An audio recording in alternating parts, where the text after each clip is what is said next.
வணக்கம். சிவன் ஜோதிடம். இந்த ஜோதிட சேனலில் மேசராசி குரு பயிற்சி பலன்கள். மேசராசிக்காரர்களுக்கு குரு பகவான் பயிற்சி பெற்று ராசிக்கு 4ஆம் இடத்தில் அமர்ந்த பலன்களை பற்றி பார்க்கலாம்.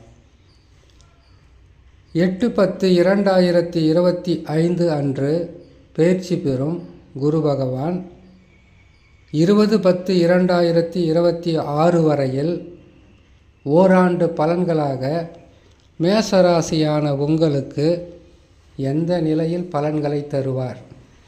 குரு பகவான் ஒரு சுபகிரகம். குரு பகவான் சுப நிகழ்ச்சிகளையும் பொருளாதார உயர்வையும் கௌரவத்தையும் அந்தஸ்தையும் உயர்த்தி கொடுக்கின்ற ஒரு கிரகம். இந்த பலன்கள் உங்களுடைய சொந்த ஜாதகத்தில் கிரகங்கள் எப்படி அமர்ந்திருக்கிறது, குரு பகவான் எந்த இடத்தில் இருக்கிறார் என்பதை பற்றி சொல்லக்கூடிய பதிவு கிடையாது.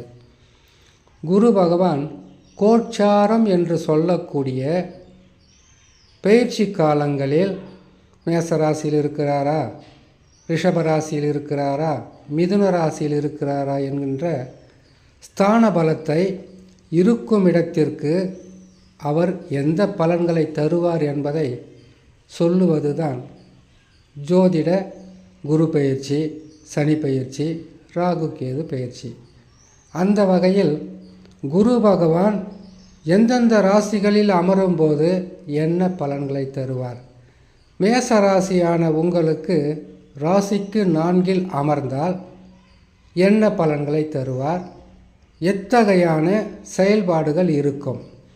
4ஆம் இடம் என்பது குரு பகவானுக்கு அவ்வளவு சிறப்பான பலன்களை தரக்கூடிய ஸ்தானம் கிடையாது. காரணம், 4இல் அமரும்போது சுகஸ்தானத்தையும் வருமானத்தையும் குடும்பத்தில் பிரச்சனைகளையும் உருவாக்கக்கூடிய ஸ்தானம்தான் ராசிக்கு 4இல் அமருவது. 3ஆம் இடத்தில் இருந்தால் முன்னேற்றங்களை தடை செய்வார். முன்னேற்றமில்லாத வாழ்க்கையை உருவாக்கி கொடுப்பார். முன்னேற்றம் என்பது ஒரு மனிதன் முயற்சி செய்தால் கிடைக்கக்கூடியது, உழைத்தால் கிடைக்கக்கூடியது.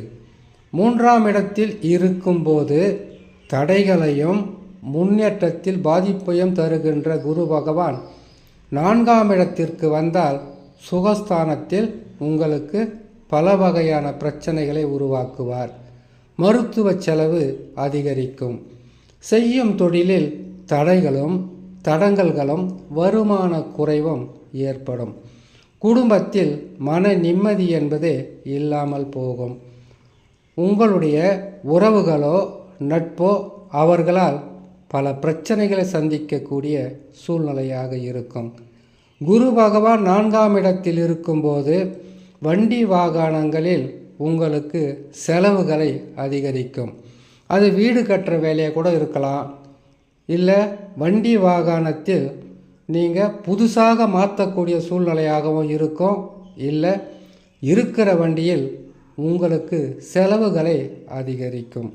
அது மட்டுமல்ல, தாய் வழி உறவு, தந்தை வழி உறவு, குடும்பத்தில் இருக்கக்கூடிய உறவுகளால், இது அனைத்து உறவுகளிலும் பிரச்சனை இல்லை, ஏதோ ஒரு உறவுகளால் உங்களுக்கு மன கஷ்டத்தையும் உங்களுக்கு மன வேதனைகளையும் உருவாக்கக்கூடிய ஸ்தானத்தில் சொந்த பந்தங்கள் இருக்கும். செய்யும் தொழிலில் மிகப்பெரிய ஒரு வீழ்ச்சியை கூட சந்திக்கலாம்.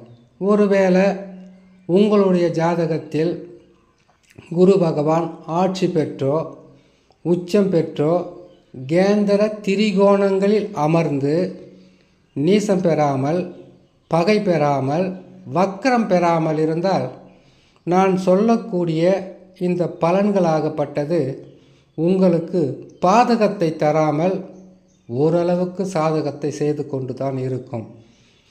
ஜாதகத்தில் கிரகங்கள் அமர்வுக்கு தக்கவாறு தான் பலன்கள் நடக்கும். குரு பகவான் பாதகமாக சொந்த ஜாதகத்தில் அமர்ந்து விட்டால் அதிகமான கஷ்டங்களை கொடுத்து விடுவார். ஆனால் இது நிரந்தரம் கிடையாது. இன்னும் சில மாதங்களில் குரு பகவான் பெயர்ச்சி பெற்று அமர்ந்தால் 2 ஆண்டுகள் செய்து வந்த பாதகத்திலிருந்து விடுபட்டு நற்பலன்களை பெறலாம்.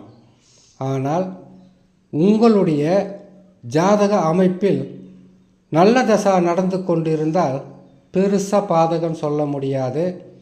எவ்வளவு நல்ல தசாவாக இருந்தாலும் குரு கெட்டால் எல்லாவற்றிலும் தடை. வருமானமே இல்லாத ஒரு சூழ்நிலையாக இருக்கின்ற காலத்தில் குடும்பத்திலும் சரி, வேலை செய்கின்ற இடத்திலும் சரி, உடல் நலத்திலும் சரி, உறவுகளாலும் சரி சில பிரச்சனைகளை சந்தித்தே ஆக வேண்டும். இதிலிருந்து உங்களுக்கு பாதகம் வராமல் தடுத்து உங்களை காப்பாற்றி கொள்ள செய்ய வேண்டிய பரிகாரம், குரு தட்சிணாமூர்த்தியை வியாழக்கிழமை தோறும் வணங்கி வருவதும், குரு தட்சிணாமூர்த்தியை உங்களுடைய மனமுருகி வேண்டி வருவதும் பெரிதளவு பாதகங்கள் இல்லாமல் சாதக பலன்களை உருவாக்கும் என்று சொல்லி இன்னொரு நல்ல பதிவில் உங்களை நான் சந்திக்கிறேன். நன்றி, வணக்கம்.